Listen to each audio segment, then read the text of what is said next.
સર્વે માતાજીને મિત્રોને માતાજી સુખી રાખે અને ખૂબ ખૂબ આમનું આયુષ્ય વધે એવી પ્રાર્થના સાથે આપનો ફોલોવર મિત્ર ચૌબન રાજનભાઈના ખૂબ જ માનથી રામ રામ વાંચશો જઈ.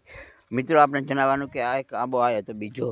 આ આંબા વિશે માહિતી આપો તો આંબામાં સારો આંબો થયો છે, પણ આને ટ્રીટમેન્ટ થઈ નથી, હજી દવા છાંટી નથી, એટલે આ કાળા પત્તા પડી ગયા છે. અને કાંક આ રાયડા એરંડા નજીક છે એટલે આનો રફ ઉડીને પણ માથે પડ્યો છે. જો આ લાઈવમાં જો તો આ આંબો છે.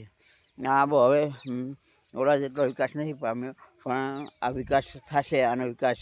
અને ચારે બાજુથી આપ જુઓ તો લાઈવ આંબો જો મિત્રો, આંબો કેવો સરસ મજાનો છે જુઓ તો.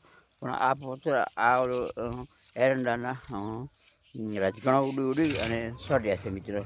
તો આ રજકણો છે આ તો દૂર થઈ જાય છે, પણ થોડી દવા પણ છાંટવી જરૂરી છે, જેથી કરીને આનો વિકાસ સારો એવો થાય આ આંબાનો, અને કેરીઓ આવતી થઈ જાય મિત્રો. અને શાક માટે અને આપણે છોકરા માટે ખાવામાં ઉપયોગી થઈ શકે એવો છે આ આંબો. જો મિત્રો આ માહિતી આપને ગમી હોય તો શેર, લાઈક અને કોમેન્ટ કરજો. નહીંતર આપણે માહિતી તો હું આપતો જઈશ. તો મિત્રો વિડીયોમાં બન્યા રહેશો. જય જવાન જય કિસાન.